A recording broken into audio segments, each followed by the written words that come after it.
Hello and welcome to the latest edition of the Ponsonby and Massey podcast. You join us once again at the legendary Press Bar in Glasgow, which has become our home from home, in the west of Scotland anyway.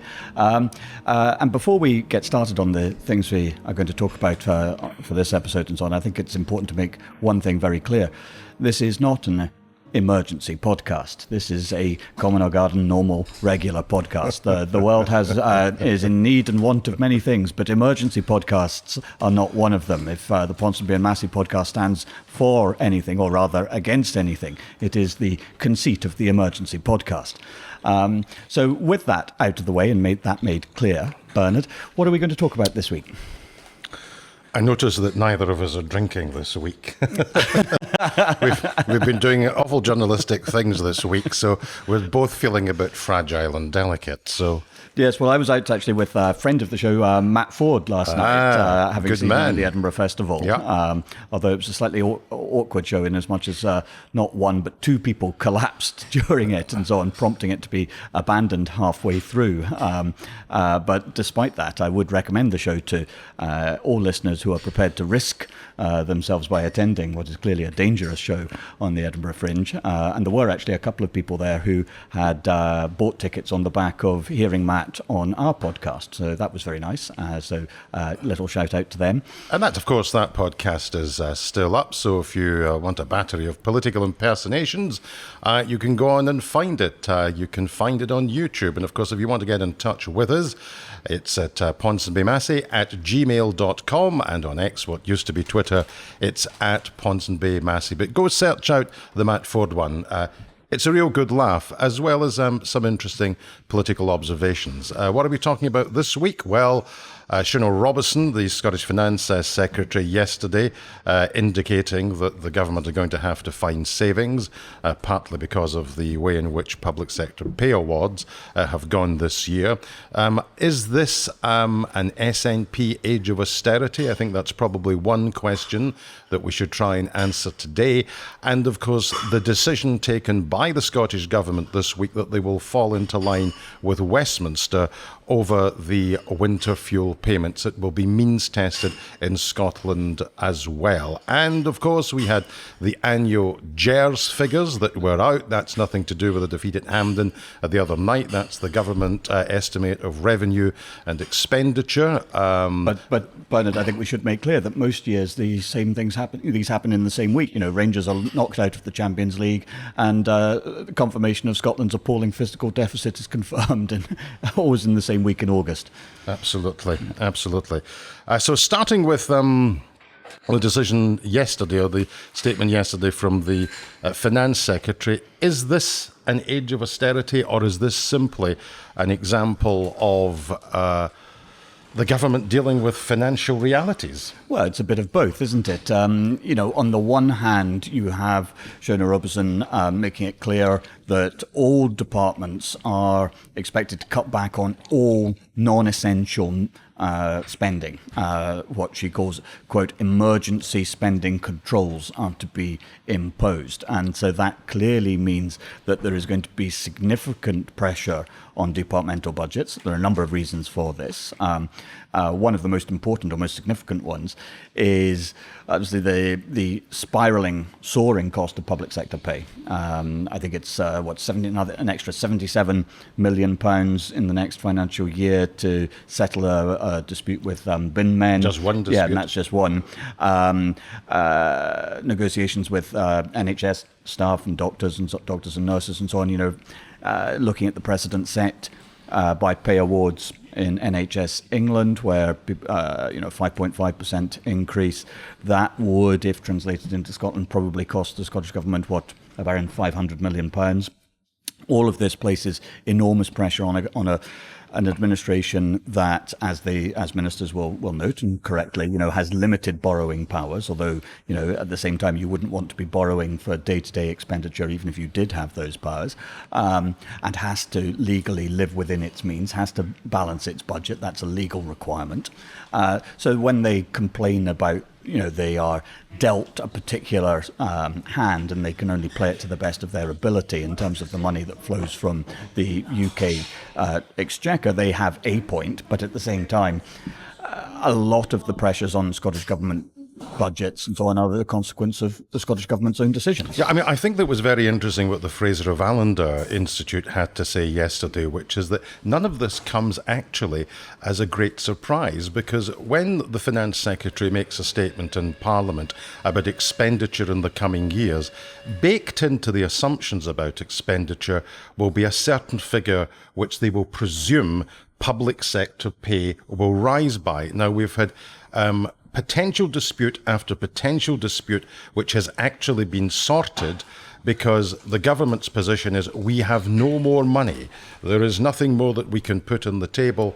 And then beyond the 11th hour, hey presto, they managed to magic some more money in order to settle potential disputes. Now, I think that given the backdrop to this is a cost of living crisis, and the government is aware how household budgets have been squeezed, which is partly why I think the new Chancellor, Rachel Reeves, has accepted the recommendations of review bodies in relation to pay. I think it's a good thing, frankly, that the government did manage to find the money for this in the exceptional circumstances where a number of pay claims were going in, where the backdrop was that inflation had peaked at over 11%. I commend them for that. But as the Fraser of Allender Institute pointed out, it is absolutely inevitable that what we got yesterday, that this day was going to come. Because if you budget for pay increases going up by about 3% and you're settling for double that, then of course you're going to have to make emergency announcements of the kind of announcements that we had yesterday. The difficult thing for the Scottish Government now going forward is that having managed to successfully settle a whole series of pay claims this year, it does say to trade unions and to individual trade union members who have been voting in ballots to accept these offers because they regard these offers as fair, if they've been getting 5 or 6% this year, they might be looking at 5% or 6% next year, and that just ain't on, because literally it's not so much that there is no money left in the kitty, there's increasingly no kitty. Well, yeah. And, remember also that for many years, the Scottish Government SNP ministers have boasted that a lot of public sector employees, nurses, policemen and the like, are better paid in Scotland than their counterparts elsewhere in the UK are. So it seems to me that it is a bit rich to, on the one hand, boast about paying people more and then to turn around and complain about how much it costs. The other thing that, is quite clear, and again, you're absolutely right that this has been looming for a number of years and so on. When Kate Forbes was Finance Secretary, she accepted that in return for generous public pay settlements and so on, though that would have to be paid for by there being fewer public sector workers. And there is now basically a hiring, a recruitment freeze across the public sector. There will be doubtless, calls and demands for efficiencies, natural wastage in terms of headcount and so on, that the only way you can have a generous public sector pay settlement is if that largesse is not spread too thinly. And the size of the public sector has ballooned in over the last 10 years, particularly since COVID, actually. And so the state has been getting larger and larger and larger. And now in some situations that is obviously justifiable, but it is, I think, an open question, is it not, Bernard, to ask, the state has been getting larger, but has it been getting more efficient? Well, that's something that the government will have to address at some point in the future, because when you absolutely run out of money, you have to ask yourself the question, is the money that we are spending being well spent? But the issue that the other day about the 70-odd million to potentially stave off the strikes among refuse workers, of course, 2 of the unions, I think, are going to recommend acceptance of that. But one trade union is going to basically recommend rejection of that. So they haven't even got that over the line. Half of that money has been found by local authorities. Half of it is money which has been found by the Scottish Government. But again, what we have here, and I think this is what the Fraser of Allender Institute were critical of yesterday, it's the piecemeal approach to the solving of issues which are predictable. And here again, we have to find a bit more money in order that we can stave off potential industrial action in this sector. And I just don't think that's a very, very good way to run the country. I think the trade unions I offer absolutely no criticism of trade unions at all. The job of a trade union is to try and get the maximum benefits for the members. The job of the government is to look at all of these claims collectively in the round about what the consequences are for its budget. And at the end of the day, I think the government in future, and this will happen next year when these pay claims will go in, ministers are going to have to emphasise the point that politics is about choice. And to get back to the point you were making, you can have higher pay, but you might have to have higher pay with fewer workers, or you're going to have less of a service. You can't have both. The problem here, I think, is that ministers do a lousy job at explaining the tough choices that all governments have to make. No, absolutely, because they prefer to, present a world in which everyone can have prizes and there are no losers, or at least the losers are confined to, very particular and unpopular groups and so on, who can be marginalised and so on and ignored. Fundamentally, you also have another number of other questions. I mean, first, are public sector public service providers more important than public sector users? That is a broader philosophical question, and I think there is perhaps not very much difference between the SNP and Labour, and indeed the Liberal Democrats in the Scottish Parliament. That the interests of service providers are, I think, frequently privileged over the interests and experiences of service users. Partly because service providers have much more effective lobbying power. And then the other question is, and this is something where, there'll be, Rachel Reeves will present a budget at some point in the autumn, and that will then obviously inform the choices that are available and to be made by Shona Robertson when it comes to the Scottish Government's budget. But if you're looking at what she's been saying this week, there seems to be an understanding and appreciation that further changes to income tax are not terribly likely, that there is a limit to how high the Scottish Government can actually increase taxes, particularly on the better off, although the better off in Scotland now really means anyone about earning more than £43,000 a year. Because people earning 43 to 50,000, that's police sergeants, senior matrons in the NHS and so on, not necessarily people who would consider themselves rich, but nevertheless pay significantly more tax than their counterparts south of the border do. And so the room for further tax increases, I think, is limited. And, government with John Swinney and Kate Forbes at the top of it is, I think, less likely to be enthused by the prospect of raising taxes.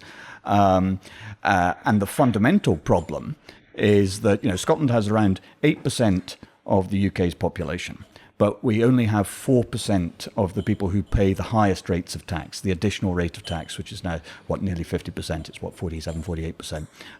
Yes, the Scottish Government's definition of people with broad shoulders is people who would not be regarded as having broad shoulders south of the border.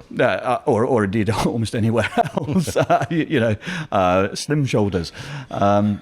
And we know that the last increase to the highest rate of tax, the Scottish Fiscal Commission estimated that it would only bring in actually about an extra £9 million because of associated behavioural changes. Yes. And so on that side of the ledger, there is limited room for manoeuvre for the government, which means that cuts will have, or savings will have to be found elsewhere. And of course, the Scottish Government has a lot of policies, a lot of things that are not available south of the border. Free university tuition comes in at around 600 million a year. The Scottish Child Payment comes in around 450 million a year. Individually, and a load of other things, each of these may well be perfectly justifiable, sensible, admirable, desirable policies, but collectively they clearly impose a significant cost. I think that where public policy in Scotland has gone in a separate direction on these kind of things which you have mentioned, and of course there's free bus passes, there's free prescriptions.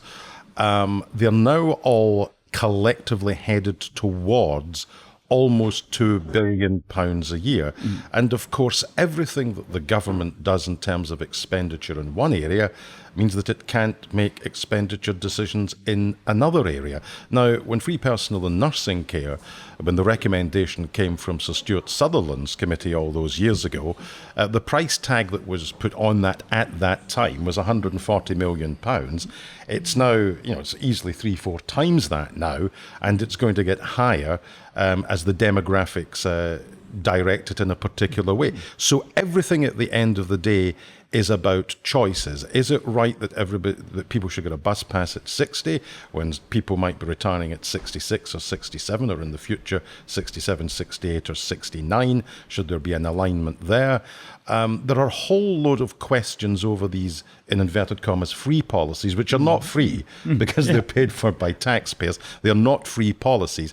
Is it the best use of resources? Which brings us on to a second issue, which of course is the winter fuel payments, where the line that was being used this week, well, it's all Westminster's fault. Well, if the Scottish Government can find additional money in order to settle a dispute in the refuse sector, then they could find the money if they choose to find the money, if they make it a political priority to ensure that the winter fuel payment in Scotland continues. But when you start running out of money, a finance secretary has to be a politician of hard choices. And perhaps, for the first time in the entire devolved era, we are now in the era of tough political choices. And I think that there would be more public support for the dilemma that politicians face and the difficult decisions that politicians face if they were simply upfront and honest about the nature of those tough choices. Absolutely. And I think we should also, stress and clarify that, the winter fuel payment is not being scrapped. It is simply being means tested. So it will be directed to those pensioners who are deemed to be most in need of it, who will benefit most from it.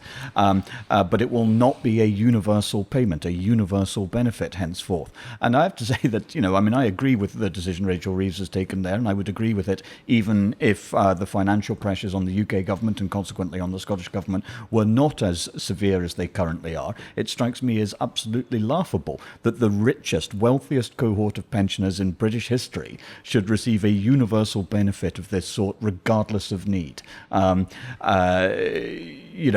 cannot see the justification for that beyond the fact that it is an efficient and useful way of currying favour and buying votes.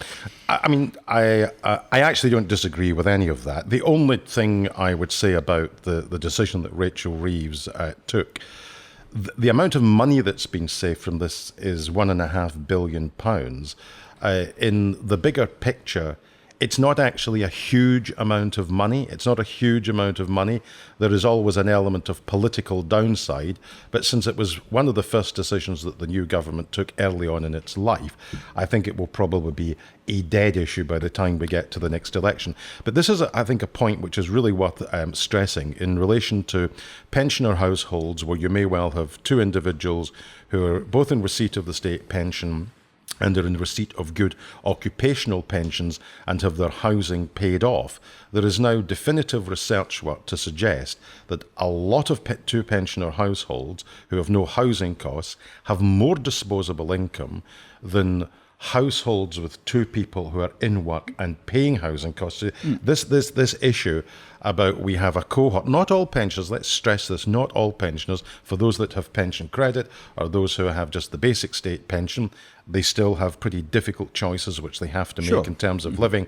But there are plenty of pensioners who do not need this money. And there is, of course, a massive issue of intergenerational fairness because the triple lock, and we had a report yesterday where it looks as if average earnings for July are going to be running around about 4.5%. It might be slightly higher than that, which means that the triple lock next April is likely to go up by a minimum of 4.5% when inflation is likely to be around 2%.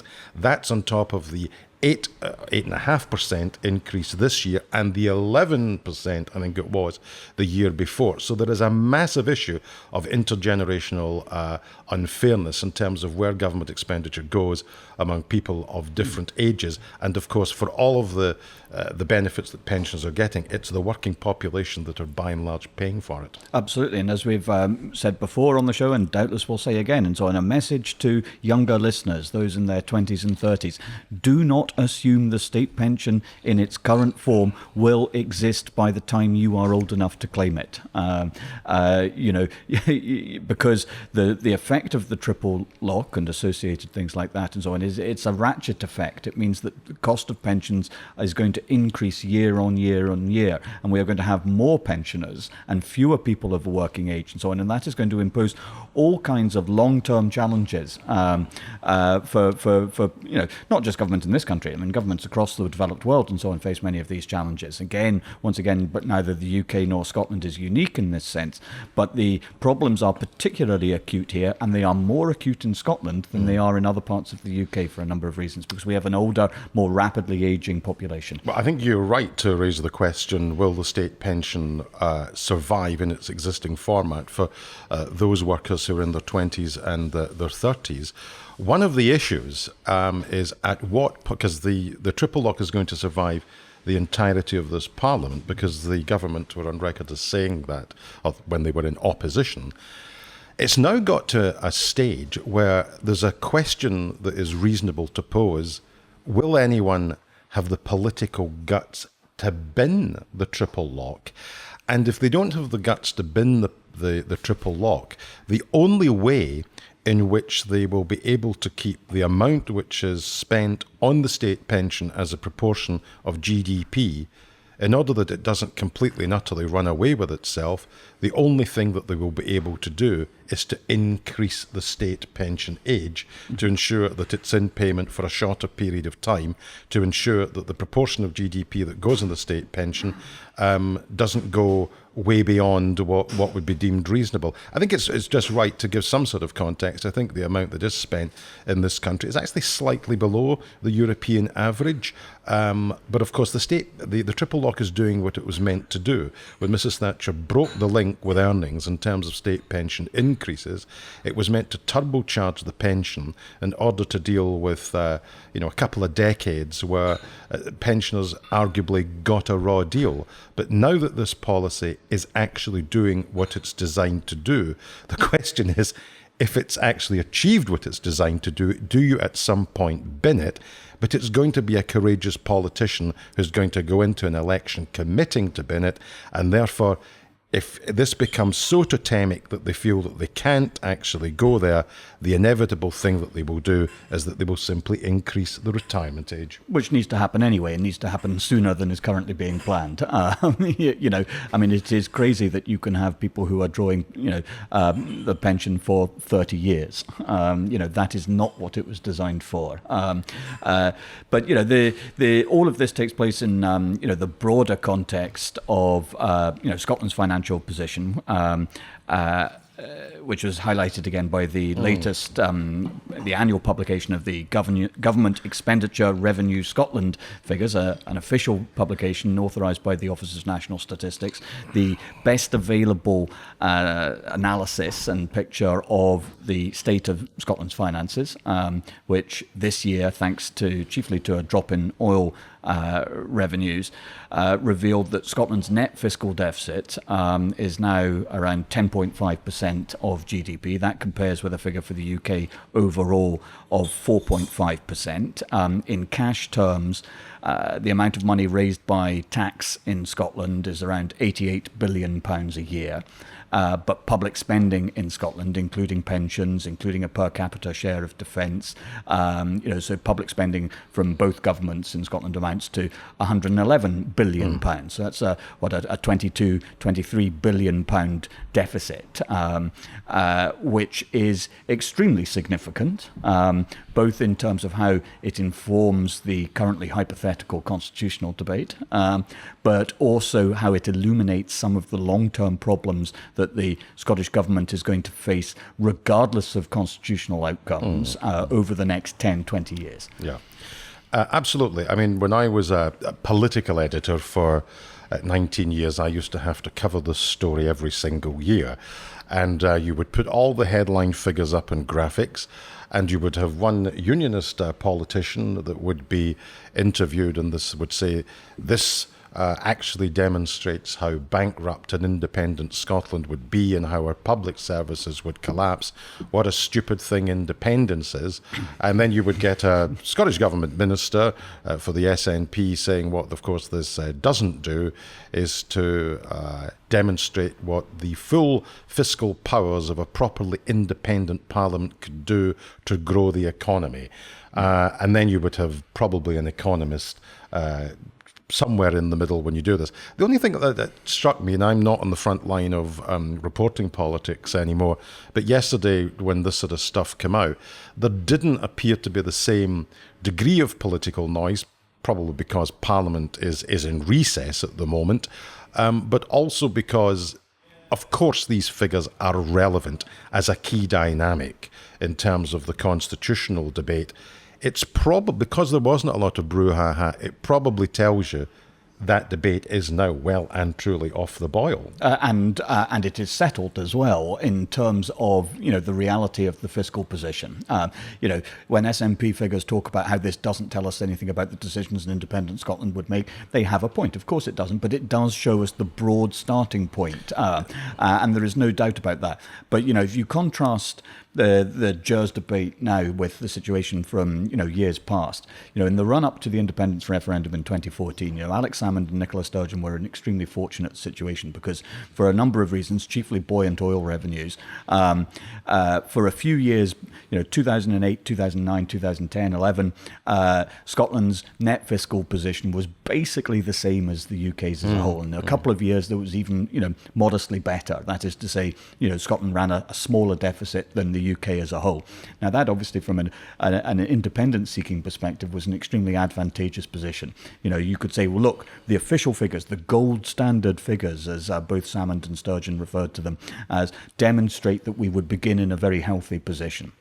Now, of course, those same gold standard figures demonstrate that actually you'd begin in an extremely difficult situation, which is why the SNP no longer likes to talk about GERS, because even if you accept that, of course, an independent Scotland would probably run a budget deficit, it cannot run a deficit amounting to 10% of GDP year after year after year. So even if you were to bring that down to 5%, which is still quite elevated, you would theoretically be talking ballpark figure of around £10 billion to find, 10 to 12 billion pounds to find on current figures. Now that could only be done by either enormous tax increases or savage spending cuts. And that is one reason why, the GERS debate doesn't rage as fiercely as it once did. That's partly because GERS figures are now, I think, broadly accepted, except by wingnuts. And the debate is settled on that front. Scotland is a wealthy part of the UK, not as wealthy as London or the southeast of England, but along with the east of England is the next wealthiest part of the UK. But it receives public spending commensurate with being a poor part of the UK, now equivalent to, I think it's £2,417 extra public spending in Scotland compared to the UK as a whole. I mean, it's all grand to debate it. It is, of course, all extremely theoretical. And it's a very, very big if at the moment, given where the independence debate appears to be, if there ever is to be a second independence referendum, who knows what those figures will say at that point. And of course, they're only partly the story, because it would depend in part on how much what the settlement would be at the time of negotiation. Oh, sure. And Alex Salmond used to make the point in 2014, we will take our share of the assets and we will own up to our share of the liabilities. And of course, it's not just you have these GERS figures in terms of income and expenditure and the gap between what's raised here and what is spent here in this particular the last financial year. In the context of a bigger negotiation, if it was being done now and you were divvying up assets and liabilities, the liabilities of the United Kingdom at the moment are very, very significant and substantial indeed. So these things, I think, are interesting because they are theoretical, but they're important snapshots. Were we ever to get to that particular stage where negotiations took place, the position might be better. It might also be considerably worse, depending on the state of the UK's finances as well. But again, what it does really indicate, and I would suggest that in this context, the Scottish Government and the UK Government are broadly on the same page. Both of these governments know that the only way out of many of these problems is to grow the economy. Absolutely. It's all down to growing the economy. If they cannot grow the economy, the Labour government will have major problems at the next election because it will not be able to turn around the deterioration in public services in the context of an economy that is not growing. And the Scottish Government, and here with a lot of justification, will be saying there are certain things that we need, particularly in relation to migration and visas, where we would like a specific scheme to help us grow our workforce, to help us grow our economy. I know that the new Prime Minister and indeed the First Minister have said that they want to reset the relationship. Well, it will be a test of resetting that relationship about whether or not there is anything which is Scottish specific in terms of a visa, which will help the Scottish Government with its ambitions to grow the economy. Yeah, I mean, on that front and so on, I mean, I think politicians on both sides, that is to say SNP figures here in Edinburgh and Labour figures in Westminster and so on, have been surprised by the conviviality, the cordiality of meetings that have been taking place between representatives of both governments, that there is a resetting underway, I think. What you speak to people at Holyrood and so on, and they say, actually, we have been surprised by how willing the new government in London is to engage with us. And that, of course, I think also reflects the tacit acceptance that we have moved on from an era in which the Constitution was the single most important dividing line in Scottish politics, the only dividing line that really mattered, because that was the live issue, that was the defining issue of Scottish politics, into a new era where the Constitution is a less salient issue. And that creates space, it frees up bandwidth for discussions and cooperation on a whole range of things. And you're absolutely right, Bernard, about the importance of economic growth. The fundamental problem that we have in Scotland is that post-2008 in the financial crisis, the Scottish economy has grown, when it has grown at all, at a roughly half the rate it grew in the decade before the financial crisis. And the UK's position is in some ways still, in hock to the consequences of first the financial crisis, obviously. Then you have COVID. You have cost of living, massive amount of money being spent on energy bailouts and so on, or capping the cost of energy bills. A whole range of issues, which means that debt interest payments at the UK level are now around £100 billion a year. That's really quite a serious amount of money. And that is the context for all the other things we've been talking about today in terms of pressures on public sector pay, pressures on departmental budgets, pressures on benefits and the requirement to means test them. And these pressures are going to be in existence for the rest of this Parliament, at least, I would suggest. Yeah, and I think that it'll be interesting to see what Rachel Reeves says in her first major financial statement, in her first budget, because I am not expecting that there will be terribly much money at all to give away. There'll be updates from the OBR. We'll see what the fiscal headroom is. I suspect that the policy which the Conservatives introduced, fiscal drag, rather than direct tax increases, fiscal drag, which incidentally happened in Scotland first. It was the policy pioneers of choice. As ever, Bernard, pioneers. Scottish national ministers actually pioneered fiscal drag before Rishi Sunak and Jeremy Hunt. We may well be in for an extension of that. And given that there won't be a lot of fiscal headroom, the backdrop to 2026 is that the Scottish Government will not be getting any sum of money anytime soon, which is going to allow the Scottish Government to turn around some of the fundamental problems in our public services. But this is something that we will no doubt come back to time and again. Absolutely. On that cheery note, Bernard, I think we should call it quits there. Thank you all for listening. Please do share the podcast with friends, family, enemies too. If you're enjoying it, get in touch with us. It's ponsonbymassey@gmail.com, and on Twitter or X, it's @ponsonbymassey too. But for now, it's goodbye from me. And it's goodbye from me.